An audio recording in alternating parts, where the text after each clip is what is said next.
Welcome to Secrets Revealed, the Holy Bible. Today we're looking at Genesis chapter 26. There are 35 verses. Beginning in verse 5, the first difference we see here is that Jehovah says to Isaac, "Because Abraham, your father, hearkened to my voice and kept my injunctions and my commandments and my ordinances and my statutes." The Masoretic, on the other hand, says, "and kept my charge, my commandments, my statutes, and my laws." So completely different in those, my charge and my laws, rather than injunctions and statutes, or I should say ordinances. The next difference we see is in verse 8. It calls Abimelech the king of Gerar, whereas in the MT it says Abimelech, king of the Philistines. Verse 9 says, this is where Abimelech saw Isaac and Rebekah sporting, which means that they were having like a sexual intimacy, something only done between man and wife, husband and wife. And Abimelech makes a statement here in the Septuagint. He asks, "Is she then your wife?" Question mark. Well, there are no question marks, no punctuation in the original scriptures, but that is a question. It is worded as a question. The Masoretic says, "Behold, of a surety, she is your wife." So it's a statement rather than a question, and it sounds a little sarcastic too. Verse 10 reads, "Why," this is Abimelech speaking to Isaac, "why have you done this to us? One of my kindred within a little had lain with your wife." So within a little period of time would have laid down with her to have sex with her, and you would have brought a sin of ignorance upon us. The Masoretic says, "What is this you have done to us?" Instead of why, he's saying, "What is this?" One of the people, doesn't say who, but the Septuagint says his kindred, "One of the people might lightly have lain with your wife." So you can see the wording is lightly. So maybe not sex, but they would have had a light affair, maybe something like hugging or kissing. I don't know, something that's not as heavy. But in the Septuagint, it is laying with your wife. That is sex. That is copulation. The Masoretic is a little more tame with the language. "And you should have brought guiltiness upon us." So very similar end result. Verse 12 says, "He found in that valley," or he found in that year, "barley and 100-fold." Whereas the Masoretic, it just says he found 100-fold. It doesn't say of what.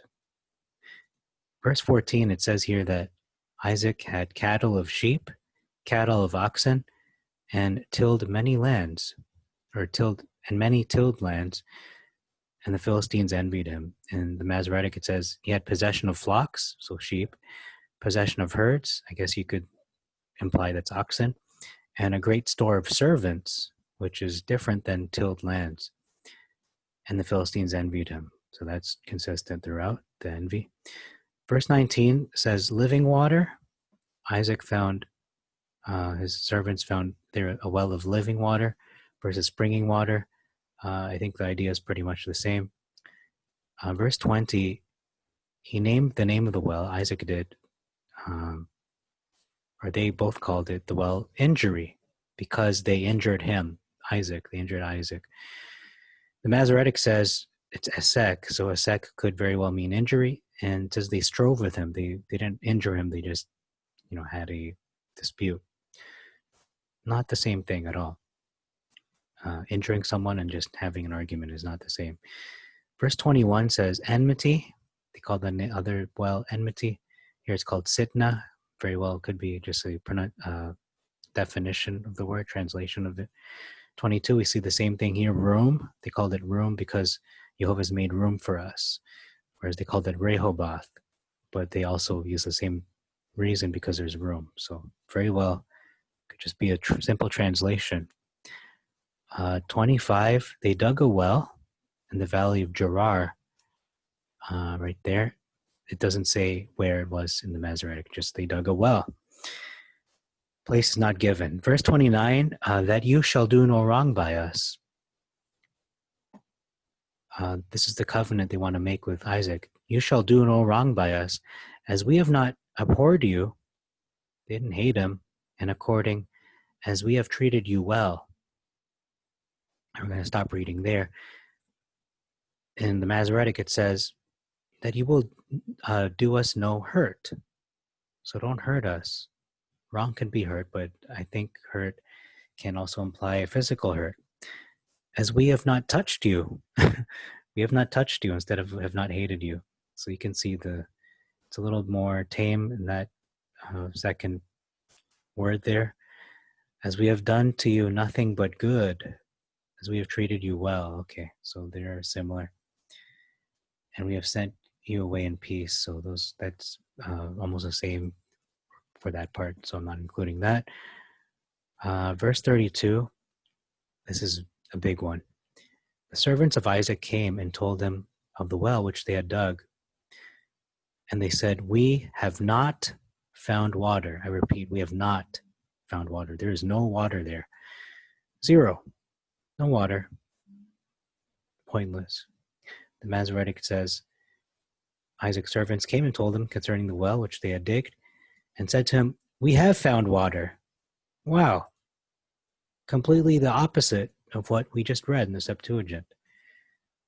That's not a small difference. I'd say that's a big difference. Two more verses to look at with differences. We see verse 33. He called it oath. In the Masoretic, it's called Sheba. Very well could just be a translation of what Sheba means, is oath. And then well of oath is Beersheba, so beer as well. And the last verse is 35. This is talking about the wives of Esau. They, speaking of the wives of Esau, they were provoking to Isaac and Rebekah, as opposed to they were a grief of mind unto Isaac and Rebekah. But either way you cut it, wasn't good. They did. It was not a good thing for Isaac and Rebekah. They weren't pleased with it. Let's just say, put it that way. Thank you for your time. This is all for today. Stay tuned for the next episode where we will look at Genesis chapter 27. This is Jack Knight for Secrets Revealed, the Holy Bible. Jehovah bless you and make your way prosperous. Shalom.